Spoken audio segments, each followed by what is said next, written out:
গাজীপুরে দুই ট্রেনের সংঘর্ষের পর উত্তরাঞ্চলের সঙ্গে এক লাইনে ট্রেন চলাচল এখনো বন্ধ রয়েছে।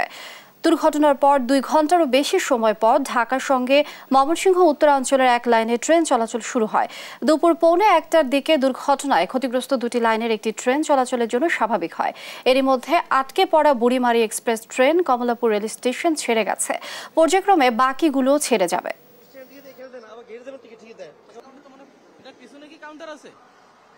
যাওয়ার কথা ছিল গাজীপুর, সেখান থেকে আমি আসছি, তো শুনছি ওখানে জয়দেবপুরে অ্যাক্সিডেন্ট হয়েছে তেলবাহী জাহাজের সাথে, তো ওখানে মনে করেন অত্যন্ত আমি রিটার্ন ব্যাক করলাম। এখন আমি ময়মনসিংহ যাচ্ছিলাম, কিন্তু অনলাইনে টিকিট কাটছে, এখন তো ট্রেনের দুর্ঘটনার কারণে এখন যেতে পারছি না।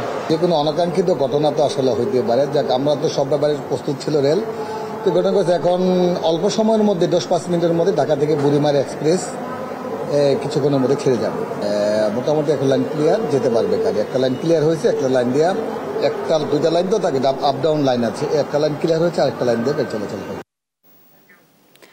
দর্শক, এ বিষয়ে বিস্তারিত জানাতে কমলাপুর রেল স্টেশন থেকে যোগ দিচ্ছেন সহকর্মী শাহিদুজ্জামান সাকিব। সাকিব, দুর্ঘটনার কারণে কতগুলো ট্রেনের যাত্রা বাতিল হয়েছে আর এখন কি অবস্থা? লিনিয়া, গাজীপুরের কাজীবাড়ি এলাকায় অনাকাঙ্ক্ষিত ট্রেন দুর্ঘটনার পর কিন্তু আসলে রাজধানীর সাথে উত্তরবঙ্গ এবং ময়মনসিংহগামী রেলওয়ে যোগাযোগ বন্ধ ছিল প্রায় 2 ঘন্টারও বেশি সময় ধরে। তবে একটি লাইন ক্লিয়ার করার পর কিন্তু কমলাপুর রেল স্টেশন থেকে আটকে পড়া 3টি ট্রেন কিন্তু ছেড়ে গেছে। দুপুর 1:15টার দিকে বুড়িমারি এক্সপ্রেস ট্রেনটি ছেড়ে যায়। আমরা এখানে রেলওয়ে স্টেশন মাস্টার যিনি রয়েছেন তার সঙ্গে কথা বলেছি। তিনি যেটি বলছিলেন যে আসলে গাজীপুরে রেলওয়ে দুর্ঘটনার পর কিন্তু আসলে কখন লাইন ঠিক হবে বা ট্রেন চলবে কিনা তেমন কোনো তথ্য তাদের কাছে ছিল না। এই কারণে তারা কিন্তু আসলে যারা টিকিট কেটেছিলেন অনলাইনে কিনা অফলাইনে, সে টিকিটগুলো কিন্তু আসলে ফেরত দেওয়া হচ্ছিল এবং অনেক যাত্রী কিন্তু আসলে টিকিট ফেরত দিয়ে তারা আসলে স্টেশন ত্যাগ করে চলে গিয়েছেন।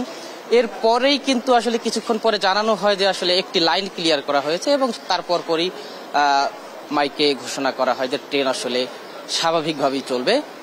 এরপরেই বুড়িমারি এক্সপ্রেস এবং আটকে পড়া রংপুর এক্সপ্রেস এবং ময়মনসিংহগামী একটি ট্রেন, 3টি ট্রেনই কিন্তু আসলে চলে গেছে। এখন পর্যন্ত কমলাপুর রেলওয়ে স্টেশনে আর কোনো ট্রেনের শিডিউল বিপর্যয় নাই। এখানে স্টেশন মাস্টার যেটি বলছেন যে বাকি যে ট্রেনগুলো চলার কথা ছিল তারা নির্ধারিত সময়ে আসলে ছেড়ে যাবে। লিনিয়া, আপনি জানেন যে আসলে গাজীপুরে কাজীবাড়ি এলাকায় যে ট্রেন দুর্ঘটনা, এই দুর্ঘটনার পর কিন্তু প্রায়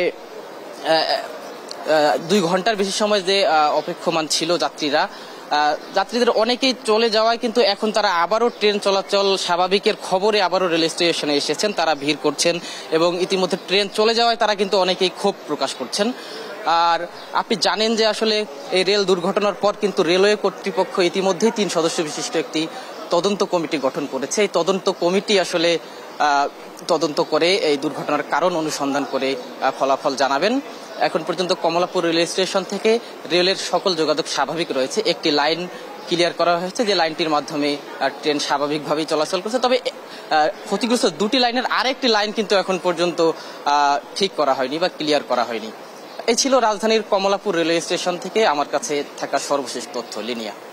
সাকিব, ধন্যবাদ আপনাকে। দর্শক, ট্রেন দুর্ঘটনার খবর জানাচ্ছিলেন সহকর্মী সাকিব।